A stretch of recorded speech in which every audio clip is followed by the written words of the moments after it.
6 chegou e com ele vem muitas metas novas, muitos bons propósitos e tem muita gente aí que se decide a melhorar nos estudos, né? E ser uma pessoa mais organizada, mais ordenada. E é para esse tipo de pessoa, para você aí mesmo, que a gente vai trazer aqui muitas dicas para ter um ano aí em que os seus estudos vão render muito, muito mais do que renderam até aqui. Para falar nisso, eu trouxe aqui convidadas muito especiais e experientes, né? Então temos aqui a Elaine, bem-vinda. Bom, eu sou Elaine, eu sou professora universitária, casada, tenho 3 filhos. Eu sou a Júlia. Eu sou professora numa escola de educação personalizada aqui em Florianópolis e eu também sou casada e tenho 3 filhos. Sejam muito bem-vindas, né? E para começar falando desse tema, antes da gente saber aí das melhores dicas e boas práticas para os estudos, né? O que mais atrapalha na hora dos estudos, né? O que vocês veem aí na experiência de aula de vocês? Bom, primeiro que quando a gente está imbuída em estudar, a gente tem que entender que nós somos seres humanos, né? Nós somos dotados de inteligência. E essa inteligência nos dá a possibilidade de aprender. Por isso, estudar é tão importante, né? Então, desde a infância, a gente vem aprendendo e o estudo tem sido uma ferramenta importante, né? O que atrapalha são as grandes distrações que o mundo moderno traz, né? E principalmente a tecnologia. Ela foi muito benéfica para a sociedade, nos ajudou muito a ter mais tempo, né, para o lazer, mas ela trouxe também uma série de empecilhos, porque ela nos distrai demais, né? E aí nós, claro, queremos nos agradar, né, vendo uma série, né, acompanhando os YouTubers da vida, e no fim a gente acaba também dedicando menos tempo àquilo que é importante para adquirir mais e mais aprendizagem, que é o estudo. Eu concordo com você, Elaine. Eu também acho que as pessoas não sabem mais como colocar os meios adequados para o estudo. Então, a minha geração, eu percebo assim que a gente não aprendeu a estudar. Então, quando a gente senta na cadeira, né? Porque existe um método, meu marido até falou para mim esses dias, eu perguntei, porque eu sabia que ia fazer esse podcast, eu falei, como é que a gente faz para estudar? Quais são suas dicas de estudo? Ele falou, senta na cadeira e começa a estudar. Mas, e aí?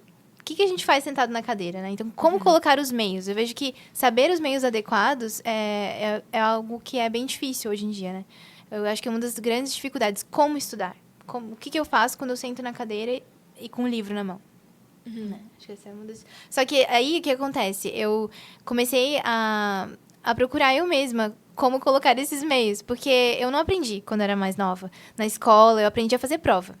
Só isso. Sim. Eu fazia provas, era excelente, tirava as melhores notas, mas eu não sabia estudar. Então, quando eu cresci, fui para a faculdade, depois mais com outras leituras, além da faculdade, na verdade, eu percebi que eu não sabia estudar, eu não sabia quase nada, não tinha aprendido realmente, eu tinha acumulado informações. E aí, então, comecei a estudar, ainda mais como professora de educação. Primeiro, eu participei de uma escola que era educação clássica, então, eu peguei muita referência de ensino clássico, e eu vi que olha, ali tem bastante coisa boa, assim, bastante informação antiga, tradicional, assim, faz muito tempo, só que hoje a gente não usa mais, né? Graças a Deus, estamos retomando, tem várias escolas retomando isso. Mas é aí que está, né? Como a gente pode colocar os meios, e quando eu comecei a colocar, aí começou a funcionar, né? Então, mesmo com essa questão das distrações também, eu vejo que é claro, assim, a dificuldade que tem os alunos, né? Principalmente hoje os adolescentes, assim, que têm acesso já à internet, mas até os mais novos, até os pequenos, na hora de uma sala de aula, porque são muito expostos a meios digitais, as mídias digitais, quando chegam na sala de aula também têm dificuldade de assistir uma aula e tal. Então, e o primeiro passo, eu sempre digo para os meus filhos, né? O primeiro passo é a gente não achar chato, né? Porque a primeira a impressão que eu tenho é que, o meu filho diz, mãe, que chato. Eu falo para ele, não acha isso chato. Você vai aprender, né? Você vai ver o mundo de outra forma. Então, abre o olhar, né? O estudo abre o olhar. Então, o primeiro passo é a gente não achar ruim, porque o sacrifício, né? Tudo aquilo que é bom, eu sempre digo para os meus filhos, aquilo que é bom nos demanda sacrifício, né? Então, para lá na frente eu estar bem, eu ver que aquilo deu frutos, eu vou ter que me sacrificar. E eu acho que o primeiro passo é a gente se ordenar o tempo, né, da gente, pensar que a gente tem que ter uma rotina diária de estudo e pensar no tempo que eu tenho que me dedicar àquele momento de estudo. Depois que eu pensar no tempo e no horário que eu vou ter que me dedicar de estudo diariamente, eu não posso confiar na minha memória. Eu não posso ler um texto, ler os resumos e confiar que a minha memória ela vai garantir o meu aprendizado. Eu preciso registrar, né? Eu preciso usar os vários sentidos que eu tenho, a visão, né? A própria a escrita manual, né? Ela nos ajuda a fortalecer a memorização. Então, eu preciso criar rotinas de estudo em que eu leio, sintetizo os conteúdos, escrevendo à mão, né? Esquematizo e pratico exercícios, né? Fazendo exercícios. Então, um bom instrumento é primeiro ordenar, né? Quer dizer, que horário do dia eu vou me dedicar a estudar? Que matérias eu vou estudar hoje? Depois, não confiar na minha memória. Que recursos eu vou usar? Vou usar o lápis, vou usar o caderno, vou anotar, vou fazer grandes esquemas e tentar sintetizar. Um conteúdo aprendido é aquele que a gente consegue dizer em poucas palavras o que é. Se eu conseguir dar uma definição de um conceito em poucas palavras, significa que eu consegui absorver aquele conteúdo. Helene, eu acho muito interessante isso que você trouxe sobre a gente achar chato estudar, porque eu, desde pequena, assim, eu sempre quis ser professora, né? E por quê, assim? Por causa do conhecimento, para estudar, porque eu sabia que o professor tem que sempre ficar estudando. Mas de onde veio isso, assim? Eu gosto muito de filosofia. Meu pai me apresentou a filosofia desde muito pequena também. Então, eu acho que, assim, para deixar de ser chato estudar, a gente tem que ter um olhar filosófico sobre a vida. A gente tem que ter um olhar, no fundo, de criança. De se deslumbrar com tudo. De se deslumbrar, de ficar extasiado, assim, de se perguntar sobre as coisas. De querer buscar um conhecimento verdadeiro, sincero, né? Buscar a virtude da sinceridade dentro do estudo. Quando você está no seu dia a dia, olhando, passeando, andando pelas ruas, olhar para a sua realidade e ter sinceras perguntas sobre o que está acontecendo. Porque essas perguntas vão te levar a um conhecimento que você jamais vai esquecer, né? Então, pensando também nos meios que a gente comentou, como você deu várias dicas aí práticas, dicas práticas que eu utilizo, que eu poderia falar, estão dentro daquele esquema do Trivium, que é a gramática, a lógica e a retórica. Então, se você tem a gramática, que é a que te ajuda a olhar, decodificar o mundo, né, com base, você pega ali o conhecimento e coloca em símbolos, então tem as informações dentro da sua cabeça, depois você vai usar a lógica para conectar tudo. Ou a dialética, você vai fazer ali as relações entre as ideias que você aprende num livro, ou então mesmo observando, ou num vídeo, num áudio, porque hoje em dia a gente estuda muito também com as mídias, e não tem problema, desde que você passe por esse processo de chegar, então, ali a escrita, que ajuda muito, e então, eu digo, continuando ali o Trivium, a retórica, que é quando você consegue explicar o conteúdo, né, como você falou,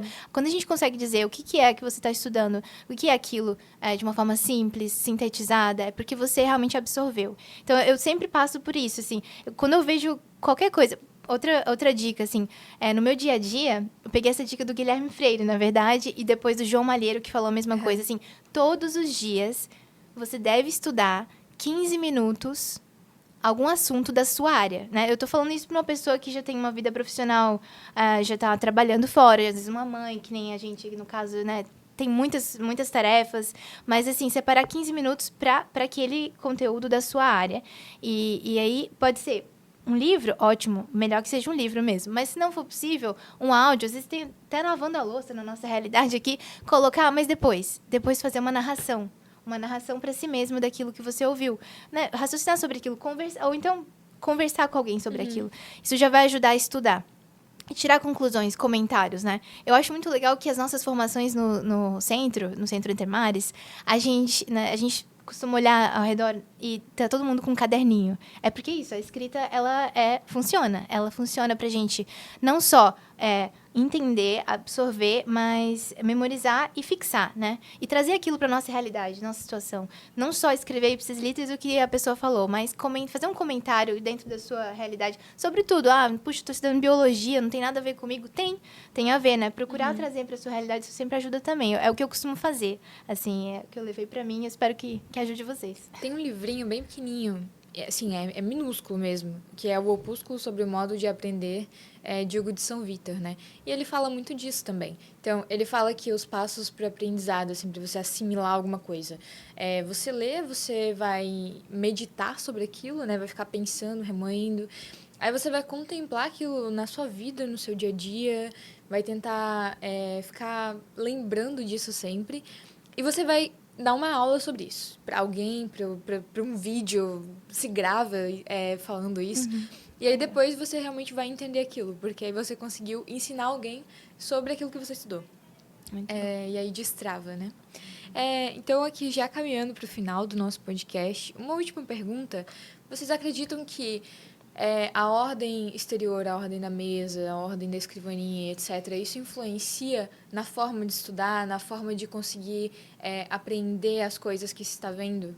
Com certeza. Com certeza, um local bem arejado, arrumado, vai poder ajudar a gente a garantir mais tempo de estudo, inclusive mais tempo concentrado no estudo.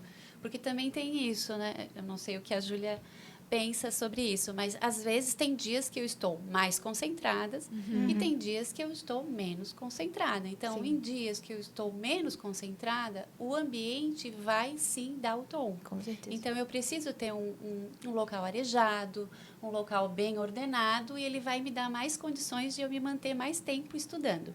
Agora, eu não posso ficar o dia inteiro estudando. Eu preciso saber que eu tenho que ter momentos que eu tenho que sair desse ambiente até para que o meu cérebro consiga até captar melhor aquele conteúdo, né? A gente precisa ter um tempo também de contemplação. Por quê? Porque aquele conteúdo ele precisa entrar no nosso interior, né? E tocar de alguma forma. Né? Então, eu preciso ter um tempo de estudo, um tempo que eu vou arejar, depois um tempo também que eu tenho que me exercitar, porque o cérebro precisa também de movimento, né, do meu corpo. Então, eu preciso fazer tudo isso. Por isso, assim, o ser humano, ele só pode ser pensado de maneira integral. Eu não posso pensar o cognitivo se eu não pensar as outras partes do ser humano, né? Eu preciso ter um tempo de contemplação, eu preciso ter um tempo para minha família, eu preciso ter um conjunto de atividades para que eu consiga me realizar. E aí, o estudo vai render mais. Sim. Não adianta eu multiplicar o meu tempo querendo ficar 10 horas estudando, porque tu vai conseguir fazer isso um dia. Mas tu não vai conseguir fazer isso durante meses a fio. Então, ter uma certa ordem e também um local adequado pode te ajudar. E mais, colocar muito amor.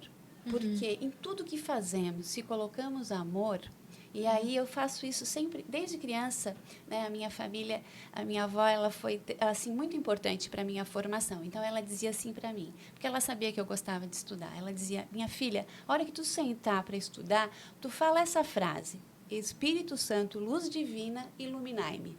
E eu falo isso. E tenho certeza que se hoje, né, eu posso falar com clareza, certamente porque eu fui capacitada pelo Espírito Santo, né, que me ajudou também a ter um amor imenso ao estudo.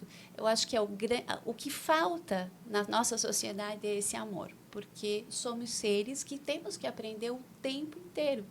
Conseguimos fazer isso só mediante estudo, né, olhando para aquilo que já foi construído por outros seres humanos, né? Nossa, eu concordo completamente, assim. E eu me lembro que quando eu era mais nova, eu vi alguns momentos em que eu tentei estudar em cima da cama, deitada, sério. De verdade, e assim, e claro que não funcionou, né? Ou eu dormi, ou eu desisti, ou eu nem prestei atenção. Então, assim, hoje eu sei que não funciona. E também não faz nem sentido. Se você for pensar, você vai para um lugar onde é de conforto, mesmo a cama, mas assim, a sala, né? Uma poltrona super confortável, um sofá super confortável, você vai gastar metade da energia vai gastar uma boa energia do seu cérebro só lutando contra aquilo que está te falando assim, descansa, fica tranquilo, né? Então, você ficar gastando energia, falando assim, não, agora eu tenho que estudar, não, agora eu tenho que estudar. Então, vamos usar toda essa energia para focar no estudo. Senta num local, numa escrivaninha, numa cadeira, né? Se não tem uma escrivaninha, uma mesa, enfim.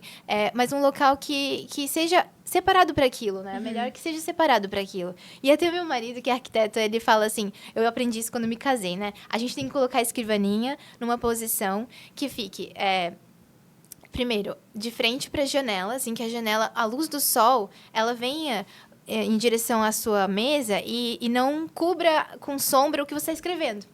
Então, se você vem e coloca assim, contrário à sua mão, e o que você está escrevendo fica sempre com sombra, aquilo ali não vai funcionar. Então, até isso, assim, dentro da arquitetura, existe uma melhor maneira de dispor um escritório, de colocar as escrivanias. Isso pode ajudar a gente também, assim, meros leigos, assim, em arquitetura. Mas você colocar a escrivaninha num local que tenha uma iluminação boa para sua escrita, que não fique sombreando mesmo, né? E também um local que você consiga ver a porta. Porque às vezes você fica ali na sua escrivaninha, tá, coloquei de frente para a luz maravilhosa e tal, mas quem será que está passando ali na porta? Uhum. Será que alguém vai abrir a porta? Então, se você consegue ter alguma visão lateral da porta, melhor. Não estou dizendo que isso vai funcionar para todo mundo e que vai, assim, tem que ser assim, porque tem que ser assim. Não, é uma dica, né? É uma dica ali que foi estudada pelos arquitetos e tal. Isso ajuda, mas também cada pessoa, cada realidade é uma, né? Só para ficar ali a minha sugestão, assim. Uma outra coisa que eu queria falar no podcast, antes de terminar, assim, é sobre a Guadalupe Ortiz. Ela é uma que eu tenho grande devoção, assim, porque, inclusive, o nome da minha filha é Guadalupe, por causa dela. E também por causa da Nossa Senhora de Guadalupe, mas foi bem na época ali que a gente estava vendo a beatificação dela, né? Então, assim, existe uma novena do estudo da Guadalupe Ortiz, que vocês podem procurar, isso ajuda também, né? Pensando aí na oração, como você falou, pode ser uma oração curta, mas tem essa novena também que é muito legal de fazer. Ela era uma professora e ela estava sempre, assim, muito, muito empenhada em ajudar os seus alunos, ajudar as pessoas a estudar. Ela é uma grande estudiosa, né? Então, procurar um pouco da vida dela é a minha sugestão. Legal. Bom, como sugestão, se eu posso também, a gente tem a padroeira do nosso estado, Santa Catarina de Alexandria, né? Que também era uma grande intelectual, né? E quem quiser também conhecer um pouquinho mais, uma mulher, né? Que também é estudiosa, Legal. intelectual. Muito bom. Isso. Então, acho que o pessoal já conseguiu ver muitas dicas. Anotaram tudo aí, viram que anotar é importante, né? Então, eu queria agradecer a vocês, meninas. E queria dizer que quem quiser conversar mais, quem quiser aprender mais métodos de estudar, quem quiser ver muitas outras dicas, conversar com a Elaine, com a Júlia, dar uma passada no Entre Mares, nos nossos eventos, no Centro Cultural Entre Mares, aqui em Florianópolis. Então, fica o convite, tá bom? Muito obrigada mesmo e até a próxima. Tchau!